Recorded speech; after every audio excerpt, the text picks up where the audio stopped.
උතුරු කොරියාව බ්ලැක්අවුට් බෝම්බ අත්හදා බලලා තියෙනවා.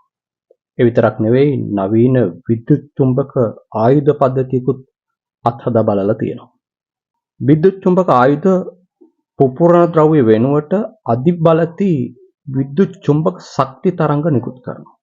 මේ ආයුධය මගින් සතුරු ඉලෙක්ට්‍රොනික උපකරණ භෞතිකව විනාශ කරනව වෙනුවට ඒවායේ ක්‍රියාකාරීත්වය සම්පූර්ණයෙන්ම අක්‍රිය කරනවා.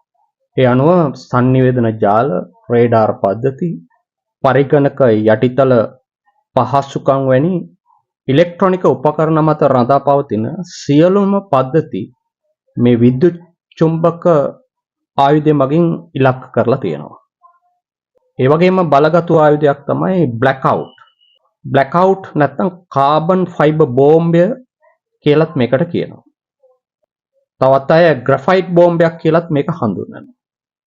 මේ බෝම්බය පුපුරලා යාමෙන් අතිශය සියුම් සන්නායක කාබන් තන්තු විශාල ප්‍රමාණයක් වාතයට විසුරු වෙලා යවනවා.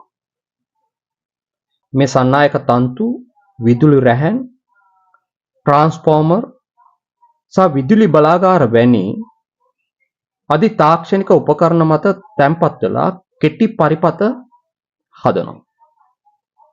මේ කෙටි පරිපත නැත්තම් ෂෝට් සර්කිට් මගින් සතුරු බල ජාල සම්පූර්ණයෙන්ම අක්‍රිය කරන්න පුළුවන්කම තියෙනවා.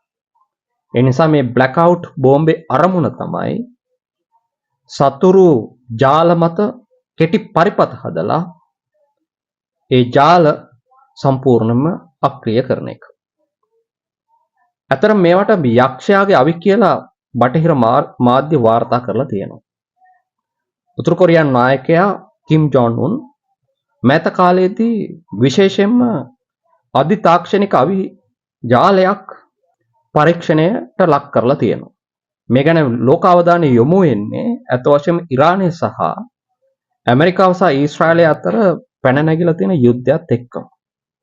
මේට මාසයකට කලින් උතුරු කොරියානු නායක කිම් ජොන් උන් කිව්වා ඇමරිකානු ආක්‍රමණිකයාට එරෙහිව ශක්තිමත්ව මුහුණ දෙන්න ඕන නම් න්‍යෂ්ටික අවි ගබඩාවක් ඕනි කියලා උතුරු කොරියානු නායකයා මීට මාසයකට කලින් කියලා තිබුණා. ඒ නිසා උතුරු කොරියාවේ මේ අධි තාක්ෂණික අවි අත්හදා බැලීම මෑත කාලේ උත්සන්න වෙමින් තියෙන යුද්ධය හා සමපාත වෙනවා කියලා කියන්න පුළුවන් කමක් තියෙනවා.